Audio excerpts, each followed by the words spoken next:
Okay, a lot of energy. I feel it. Okay. Man, it's good to be here with all of you tonight across all of our campuses. I'm so glad that you made this a priority, that you showed up. Man, tonight is a good night to be at church. One, because we're here and this is going to be great, but we also have the after party, which means that after the message, you're going to have some snacks because snacks are important, and you're going to come back here, and I'm going to bring my wife up. Some of you are going to meet my wife for the first time. She's amazing. She's awesome, and we're going to answer your questions about relationships, which is going to be great. Hopefully not awkward at all, but maybe a little bit. It'll be great. But honestly, every night is a good night to be at church. I'm just glad that you chose to be here tonight, because tonight we're closing out our series called DTR, Define the Relationship, where we have been talking about relationships that define us and trying to figure out healthy ways to define our relationships. And the topic of my message tonight is relating to romance. We're going to go there tonight. And here's why I think we have to go there, okay? Because romantic relationships determine a lot of things in your life. That they will influence who you hang out with, or what your reputation is, or what you do with your time and your money, right? For some of you right now, romantic relationships, you're not thinking about them, okay? They're not on your mind at all, and that's totally fine.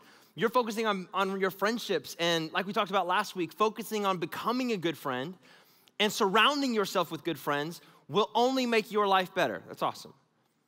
But then there are others of you who, if I talk to any of your friends, they would tell me that you can't stop talking about relationships. You can't stop thinking about getting out, or maybe you've been done cuffed already and you're in one right now, right? Well, wherever you're at on the romantic spectrum of relationships, it is always a good idea to have a healthy definition of how they should work, because without a healthy definition, you might get in one for the wrong reasons. You might start dating someone to keep up your reputation, which just means you're using somebody else to boost yourself. You might do it because you're pressured into it, or because it seems like everyone else is doing it, and so are you.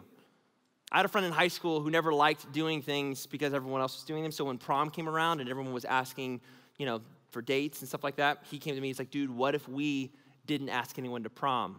And I was like, I don't know. I was apprehensive. Mostly because I really like to dance. I really like it. I didn't want to show up without someone to dance with. And if I'm honest, I didn't want other people thinking that I was lame and couldn't get a date. So I was like, I don't know. But he was like, dude, don't worry. I've got a plan. So I didn't ask anyone to prom. I show up to prom, still not knowing what the plan is. I'm there in a suit, all alone. I'm looking for my friend, and when I see him, my jaw hits the floor because he brought a date. I know, it's not good. But I wasn't surprised that he brought a date. I was surprised at who he brought as his date. Because instead of asking another person like, a normal person would do, instead, he brought a full-size female mannequin in a dress. This is him. That's Martha. After he walked around the whole night, danced with it and everything. Like, he color coordinated. Like, he had to rent this tux and buy that dress. So after prom was over, I went up to him and I was like, dude, how's prom? How was your date? And he got real serious. He's like, no, seriously, it didn't end well. It turns out she was fake. He really said that. That's true. But here's my point. My point is, don't take a mannequin to prom. That's just weird. Or maybe do it, and it's awesome. My point is, if we don't have a healthy definition of how romantic relationships should work, we'll get in them for the wrong reasons. We might wander into a relationship that actually is fake, or it's fear-based, or we're trying to fill a void in our own hearts only to get our hearts broken. So tonight what I want to do is I want to give you two tips that will hopefully help you define how healthy romantic relationships should work. And the first tip is this: trust God. So when you open the Bible and you look up the word dating, do you know how many times you see it? 0 times. 0. The word dating, the concept of dating, is nowhere in the Bible. It's not in there.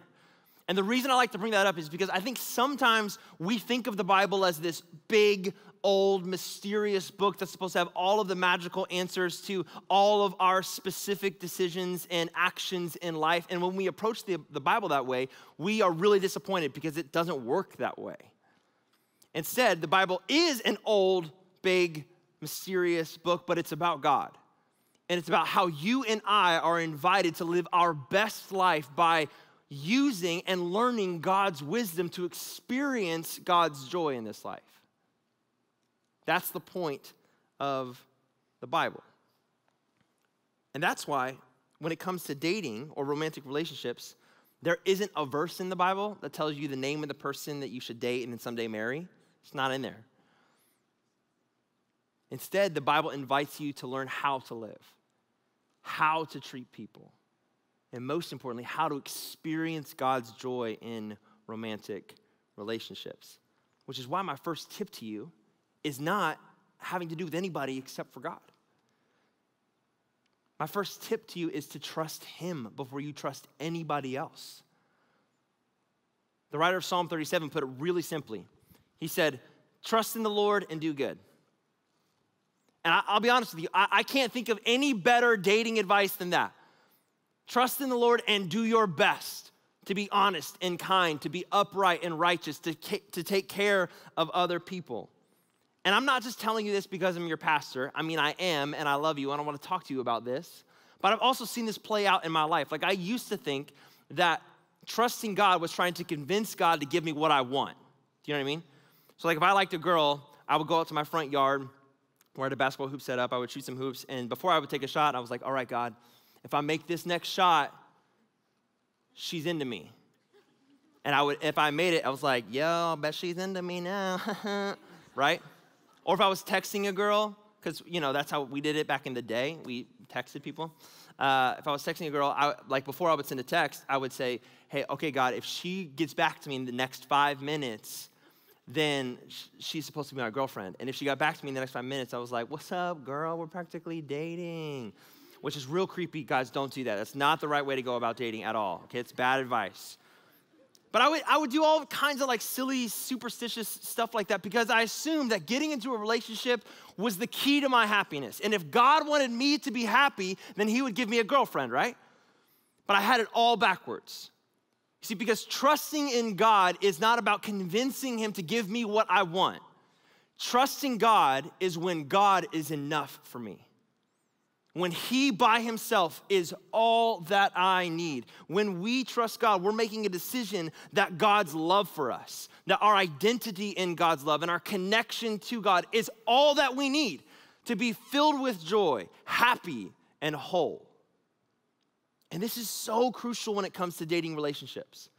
Because so often, we can think that another person is meant to complete us. And that is a very romantic idea, and it's not true. It just doesn't work that way. People aren't meant to complete you, they're meant to complement you.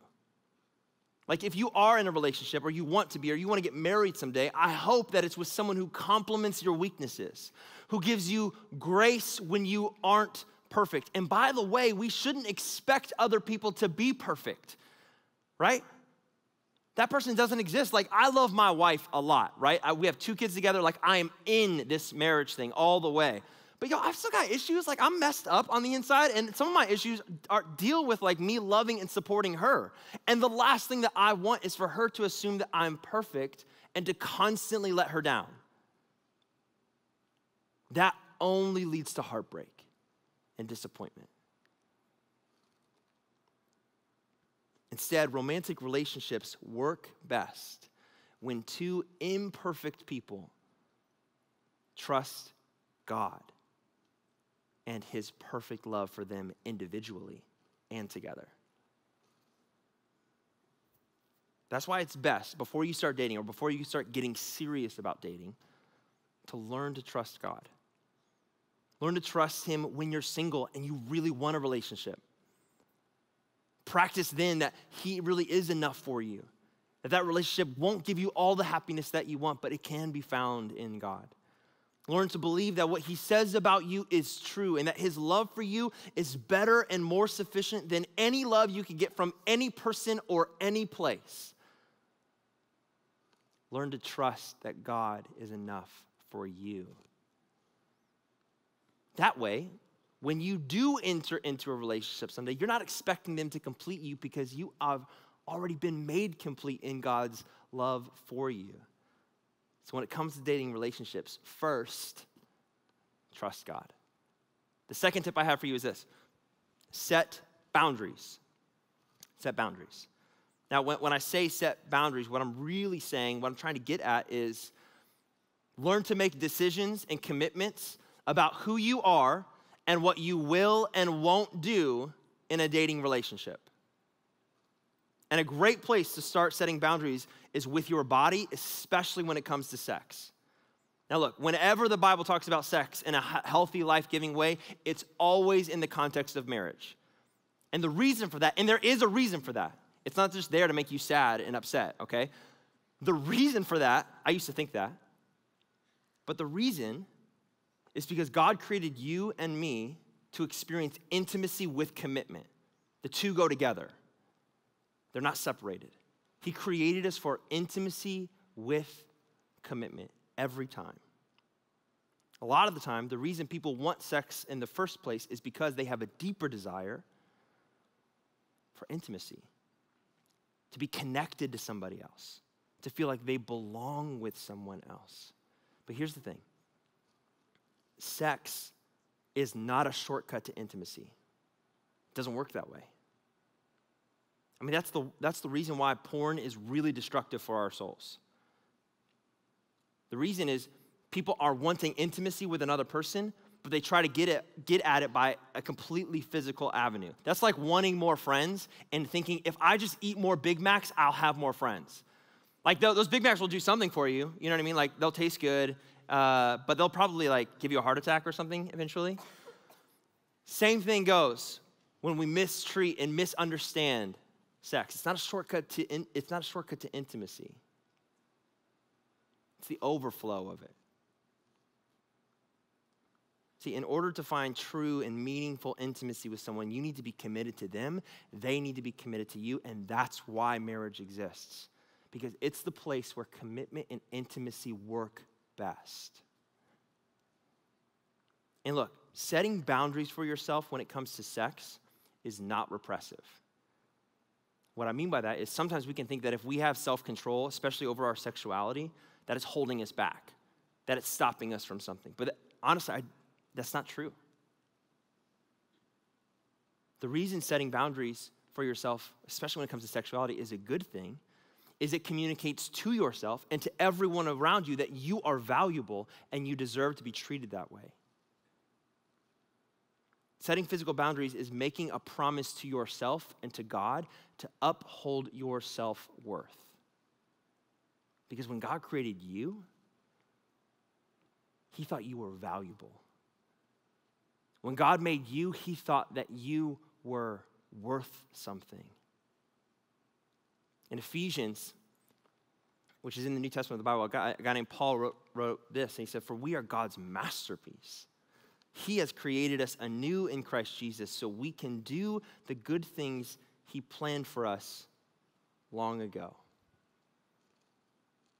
And once you understand that your worth and your value will not come to you by having sex or looking at porn or getting into a relationship or being well-liked, but from God, who has already called you worthy, who has already seen you as beautiful, who has already committed to you acceptance and eternal love, then you don't have to go looking for meaning in sex or relationships because you know that you mean everything to God. Now look, setting boundaries practically, it's all about making decisions in advance. Before you get in the room, you know how you're gonna act. Because let's be honest, making decisions about what you will and won't do physically in a dimly lit room with another person while you're watching a movie is like not the best place to make a decision. You know what I'm saying? It's just not great. Like, you need to know who you are before you step into that room. And so, Rev, my question for you tonight is, what boundaries do you need to set for yourself? For some of you, the boundary for you is to save sex until you get married someday. To not look for shortcuts to intimacy, but to wait for the real thing. For others of you, it's more practical. It's not spending time with another person after 10 o'clock because, like, does anything happen that's good after 10 o'clock? It didn't when I was in high school. For others of you, it's committing to the belief that you don't need a relationship to be happy, to be content within yourself. For others of you, it's setting the boundary that allows yourself to trust God because he's enough for you. Friends, here's the deal. The best dating advice that I can give you is that the more you work on your relationship with God, the more prepared you will be for romantic relationships in the future. Truly. I really believe that. Because God will teach you things. He will teach you about love. He will teach you about grace. He will teach you about forgiveness and acceptance and hope. God will prepare your heart for future relationships, and he will show you your true worth and provide you with a deep sense of commitment within yourself. So no matter where you're at on the spectrum of romantic relationships, trust God. Start there. Set boundaries for yourself because you're worth it. And start tonight. Or maybe for some of you, restart tonight. Because hear me in this, friends, across all of our campuses, it does not matter what your past relationships have looked like, however many or however few. It doesn't matter how addicted to porn you may or may not be. It doesn't matter if you've already had sex. It doesn't matter if you've been mistreated. It doesn't matter if you've walked into this place tonight thinking that, man, if I could just get into that relationship, then I'd be happy. It doesn't matter if you've been misused so many times that you're not sure you could trust another person even if you tried. When you trust God, he is able to heal your heart. He will mend your brokenness, and he will prepare you to define healthy romantic relationships in the future. So trust him. And set boundaries for yourself because you deserve it and you're worth it. So friends, I'm going to pray for you. And after I'm done praying, someone's going to come up at one of your campuses and tell you what to do next. But then we're going to come back in here. I'm going to bring my wife up. She's very funny and cool, much cooler than me. So we'll need to get to know her a little bit. And we're going to have a great rest of the night together. So let me pray, and then we'll get on. Jesus, we love you. God, I just want to pray for all of my friends tonight that might be struggling with this topic, whether because of its past decisions or confusion in the moment. God, would you just give them a sense of peace right now and protect their hearts? And Jesus, I pray for my friends that are not even thinking about this, but need to start thinking about who they are and what they want to do and what commitments they need to make, that they would get serious about some of these decisions. And for all of my friends, that we would all have the courage to trust you, that we would try you out, Lord, and see what value you can bring to our life. So God, thank you. This night is just beginning. I pray that the rest of our time together would be awesome. God, we trust you and we love you in Christ's name. Amen. All right, Rev. See you in a bit.